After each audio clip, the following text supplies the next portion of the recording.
Hello बच्चों, चलिए प्रश्न को पढ़ते हैं और समझते हैं। यदि f निरंतर वर्धमान फलन हो तो लिमिट x का मान 0 की ओर अग्रसर f x का वर्ग माइनस एफ एक्स बटा F x minus F zero का मान है। और हमें इसके लिए विकल्प a b c और d चार विकल्प दिए गए हैं, जिनमें से हमें सही विकल्प का चुनाव करना है। प्रश्न को हल करने से पहले हम प्रश्न के लिए मुख्य अवधारणा लिखते हैं। तो प्रश्न के लिए मुख्य अवधारणा, जिसकी सहायता से इस प्रश्न को हल किया जाएगा।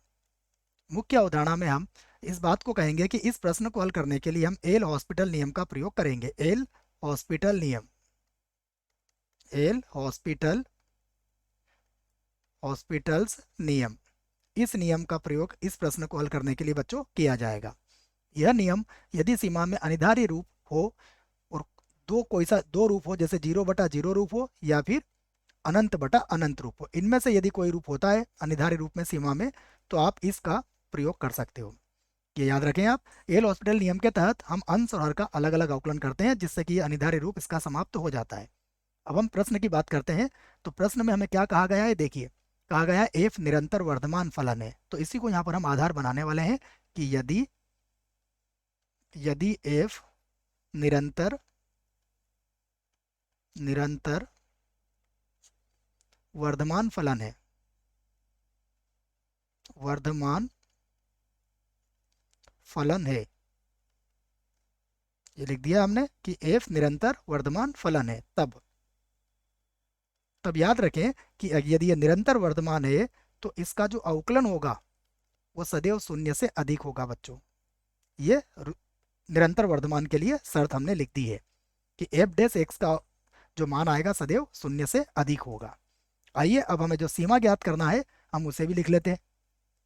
सीमा में हमारे दिया गया है लिमिट एक्स का मान 0 की ओर अग्रसर, यहाँ पर है एफ एक्स का वर्ग माइनस एफ एक्स और बटे में है F x minus F zero.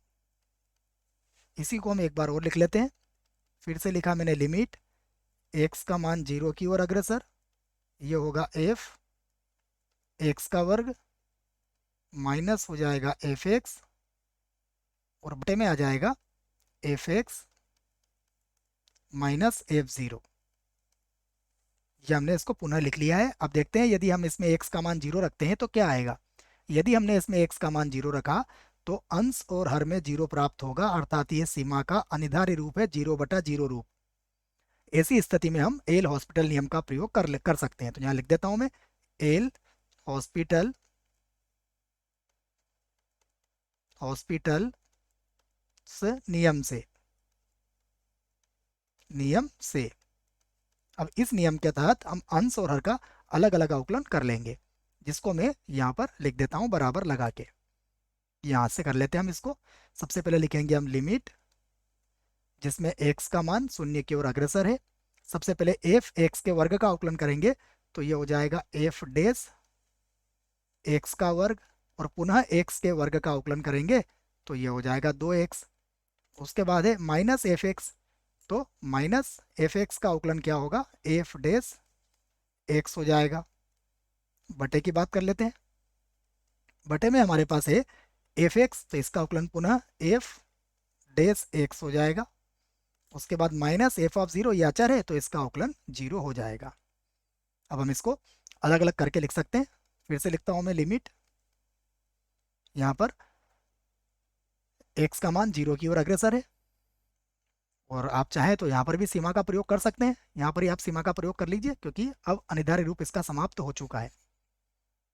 यहाँ पर मैं लिख देता हूँ कि हमने पहले ही इस बात को कहा है कि एफ डैश एक्स का मान 0 से बड़ा है। इसका अर्थ ये कि ये कभी भी 0 नहीं हो सकता है, चाहे आप x का मान यहाँ पर कोई भी रखो। तो यहाँ x का मान 0 रखेंगे तब भी ये 0 नहीं होगा बच्चों। तो इसी को हम यहाँ पर आधार बना लेते हैं। देखो ये लिखा मैंने बराबर, यहाँ पर x का मान 0 रख सकते हैं तो ये हो जाएगा एफ डैश 0। यहाँ पर 2 गुणा 0 अर्थात ये 0 हो जाएगा, माइनस ये हो जाएगा एफ डैश, ये भी हो जाएगा 0 और पूरे के बटे में कितना आ जाएगा, पूरे के बटे में भी आ जाएगा एफ डैश 0।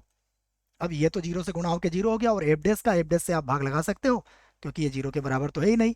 तो बराबर कितना मिलेगा आपको? बराबर मिल जाएगा माइनस का एक। ये आपके प्रश्न का उत्तर है। विकल्प देखते हैं। विकल्प ए गलत हुआ, विकल्प बी जो है इस प्रश्न के लिए सही विकल्प है। आशा करता हूँ आपको इस प्रश्न का उत्तर समझ में आया होगा। धन्यवाद।